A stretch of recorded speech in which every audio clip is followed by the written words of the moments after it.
What is going on, everyone? Today I'm going to be ranking all 7 live-action Transformers movies from the worst to the best. This will not contain spoilers for Transformers Rise of the Beasts, but we are going to be talking about the film in not too much detail, so if you want to hear more about my thoughts on Rise of the Beast, definitely go check out my review, which I posted yesterday. And yeah, let's just get right into this ranking, because honestly, it's one of those rankings where most of these movies are kind of close to me in quality, so the difference between them is not that significant, but when it comes to comparing the top film to the bottom one, there is a pretty significant jump there. In last place, dead last, I'm gonna go with Transformers The Last Knight from 2017. This is probably like most people's last place because it's a pretty bad movie. Like, I'm not gonna go as far as to say it's horrendous because there's some moments to it I actually enjoy. I think the scene with Bumblebee fighting Optimus Prime, who has been brainwashed, it's actually a fun scene. I think there's actually some decent visuals to it as well. But there is just so much about it that is just awful. So first of all, they do this, I'm going to call it retconning, with the whole Transformers lore by having it be like, oh, the Transformers were on Earth all along, and like certain Transformers were like involved in historical events, and they had cool visuals revolving around that, but it just was so ridiculous in terms of how it actually, what it actually added to the universe. And I think without a doubt, the worst thing about this movie, without a doubt, is the constant aspect ratio changes. Now, I love when movies do this. I think aspect ratio changes is actually really cool. Aquaman does it really well. Even the Hunger Games Catching Fire does it pretty well. But this movie does it so frequently, and sometimes it just never makes any sense. Like, Aquaman does it when they go to the scenes in Atlantis. They make the screen bigger, they make it wider. And same thing with Catching Fire when, you know, Katniss first entered the arena in that scene. They, again, made it wider. But this, it'll just change frequently back and forth within an action scene, like a singular scene, without any purpose, and it just looks so jarring and stupid. There's one scene where literally it changes to a different aspect ratio for maybe a second and then changes back to the other one. Why? It just looks terrible. It's probably one of the worst edited action movies I have ever seen in my entire life. It has a good soundtrack though, so the soundtrack is always banging in these movies, I gotta say. The dialogue's pretty bad, the characters are pretty bad, it just doesn't have much going for it other than a couple of visually impressive scenes. In the number 6 spot, I'm gonna go with Transformers Revenge of the Fallen from 2009. So anytime I hear people saying anything good about this movie, it's always just that it's a guilty pleasure. And I can kind of see what they're getting at. Like, it is one of those movies where if you just kind of shut off your brain for a little bit and just kind of enjoy it, like, there is some entertaining moments to it.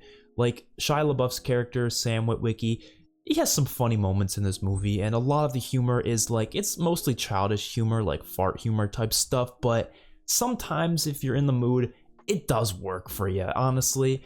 And yeah, like, I would agree, there's some moments, especially in the beginning, that I thought were actually quite entertaining. But this movie, just like a lot of them, just overstays its welcome way too much, and a lot of those moments just kind of ruin possibly actual good emotional moments later in the film that could have been decent, but they were ruined with just awful, terribly timed comedy. And I don't know why this happened suddenly in the second film. It wasn't really like that in the first one nearly as much, but this one, it was just littered with it. But there's a couple of really cool scenes. The forest fight scene is one of the best action scenes in the entire Transformers franchise, so you got to give it some credit there. But for the most part, it's just not that great. In the number 5 spot is going to be Transformers Age of Extinction from 2014. So when I first saw this, I actually liked it a lot more than I think I do currently. I went to rewatch it recently, and the flaws started just coming right at me. Like, when I first watched it, I weirdly was entertained by it. I don't know, I put it a lot higher than most of the movies on this list at first, but I had to drop it after rewatching it because I was like, you know what? It's actually not that good. I actually do enjoy Mark Wahlberg's character. His name's Cade. He's not awful. A lot of people think he's like terrible, but I think Mark Wahlberg, he's decently enjoyable in a lot of movies he's in, and this one's no different. I definitely enjoy him in this way more than I did in The Last Knight. And he has his daughter character here as well. The daughter has his boyfriend who's terrible, but they don't ruin the movie for me. They're just kind of there to be, they're not the best. That's the best way to put it. They're not the worst characters. They're not the best either. They're just kind of there. but I think Cade is enough to at least make me enjoy certain aspects of this movie. And I actually really love the Dinobots. I'm not sure if that's the proper thing to call them, but the Dinobots, they're pretty cool, especially seeing them for the first time. It's like, all right, that's pretty awesome. There's a lot of visually impressive things in this movie, I would say even more so than some of the other Michael Bay Transformers films. I will say the worst thing about this movie is it is way too long. It's like 165 minutes or something. I think it's the longest Transformers film in the whole franchise. And I don't mind long movies, I really don't, but it has to have a purpose for being that long. It has to actually justify its runtime. This one does not really justify it. There's a lot of moments that I would consider filler and are just there to pad out the runtime. They definitely could have, condensed this movie quite a bit, and I think it would be miles more enjoyable. And just like the last night, some of the dialogue is pretty bad as well. In number 4 spot, I have Transformers Dark of the Moon from 2011. I'll be honest, this movie I've always kind of considered slightly overrated. I think some people absolutely adore this movie. It's one of their favorite Transformers films. They say it's, like a top tier action movie in general. And I never fully agreed with that. And the main reason is I think the only part of this movie I think is actually really incredible is the third act. The rest of it is kind of boring, if I'm going to be honest. Like, there's a couple of good moments here and there, but for the most part, the best parts of this movie do come out of the third act, which I guess could be said for most of these movies, but in general, the first 2 acts are just not very entertaining. They introduced this new love interest for Sam because I guess Megan Fox was just not asked to come back. I don't know why. I don't know what happened there. I don't know if she maybe just couldn't make it in terms of scheduling conflicts. I don't know. But this new love interest, she just kind of came out of nowhere, and she was not very interesting, not as much as Michaela was in the first Transformers film. She was in the second as well, but she was not nearly as good in the second as she was in the first. But I don't know, just did not really enjoy that new character. But as for the positives, like I said, that third act in Chicago is some of the best action in the franchise. You also have the highway scene, which, oh my god, like that one part where, there's like slow motion explosions and Bumblebee's like flying through the air practically holding Sam. Like, there's a lot of just awesome scenes like that. And honestly, Shia LaBeouf's Sam might be at his best in this movie. He's really great in the first one, but he's also really entertaining in this one. So I think this movie has a lot to it that is worth mentioning as being really great. The Decepticons are also really amazing in this one. They're probably some of the coolest designs for the Decepticons we've ever seen. I forget the name of the one Decepticon, but there was one with like the driller weapon. It was just so cool. Stuff like that just absolutely blew my mind the first time I saw it. So it's definitely worth mentioning. And the soundtrack, like I said, for all of these is really amazing, but this one especially is so damn good. Now, this could be recency bias, I don't know, but in number 3 spot, I'm going to go with Transformers Rise of the Beasts. This definitely has potential to drop over time as I maybe rewatch it again in the future, but for now, I think this one deserves to be here. I think this probably has some of the best looking special effects and CGI in the franchise, and of course, that's to be expected because it's the newest one, so obviously it's probably going to have the best looking stuff, especially with how some of the scenes were directed. When you compare the directing in this to a lot of the Michael Bay ones, there's a lot less cuts, there's a lot more action scenes where they just kind of let the camera show you what's going on rather than cutting frequently away from the action.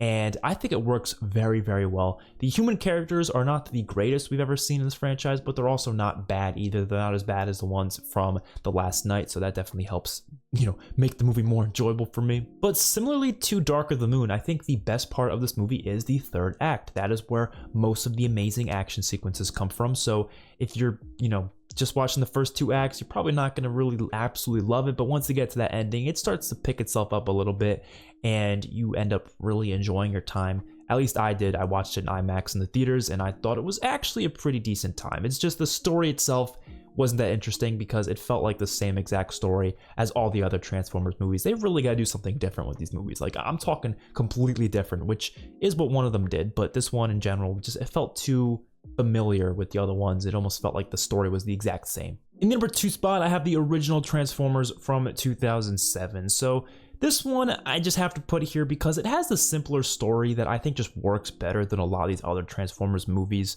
It doesn't go too far with, all the crazy like world-ending stakes. It still has those world-ending stakes, but not to the same degree as what some of the other ones do. And I just really enjoy, especially the first act, which is kind of funny how a lot of these movies I'm saying, oh, the third act's the best. This one, I think the first act is actually the best part, because seeing Sam just get this car for the first time and it just going absolutely bonkers, you know, he's like, what the hell's happening? This car's a damn robot, and it starts coming to life as a robot, as Bumblebee, of course, and just meeting Bumblebee for the first time. And I think Sam and Bumblebee's relationship in this movie works extremely well, even better than it does in the next two movies. And of course, you have Michaela, Megan Fox's character. She's really great in this. And, you know, Megatron. Like, there's so many things to this movie that is just very iconic and classic. And a lot of it just works better. You know, obviously, I'm not the type of person to say the original is always the best, but I do think here, the original, when you're at least comparing the first 5 movies, it just holds up the best compared to the other ones. It doesn't go as crazy with a lot of the Michael Bay stuff, you know, with a million different explosions and stuff. It also doesn't have that really awful comedy that some of the other ones have. I just think it does most of the things the best compared to the other Michael Bay films. But in the number 1 spot has to be Bumblebee from 2018. Bumblebee is the only Transformers movie I genuinely love. I wouldn't say I love any of the other ones. I like some of them, but I don't really love any of them. Bumblebee, I genuinely love. It's actually the movie that really started to get me into the Transformers movies a little bit more, because before that, I've kind of seen them every now and then, but I wasn't like that interested. I was just like, yeah, whatever. But Bumblebee is what made me go back and actually watch all of them all the way through. And it was because it was a really good movie. That's just what it was. I think Bumblebee is the perfect example of bigger not always being better. Sometimes these smaller scaled stories work better. And I'm not saying it's better because it's smaller scaled. I just think it is a nice change of pace compared to the other Michael Bay films that were all these crazy, big, bombastic, world-ending stakes. This one has no world-ending stakes. The stakes are very small. It's simply just Bumblebee is there, Charlie finds Bumblebee, starts to have this connection. They have this bond going on for like the first hour and a half of the movie, and that's most of the movie is just them. Actually, not hour and a half, but you know what I mean, a decent amount of time, like an hour. It's just them bonding, doing different things. Charlie's trying to find her way through life. She's definitely the best character, the best human character in this entire franchise, at least in my personal opinion. It has the most heart in the franchise. It almost feels like E.T. in that sort of a way, where there's a lot of heart between these characters. You actually care for Bumblebee as a character.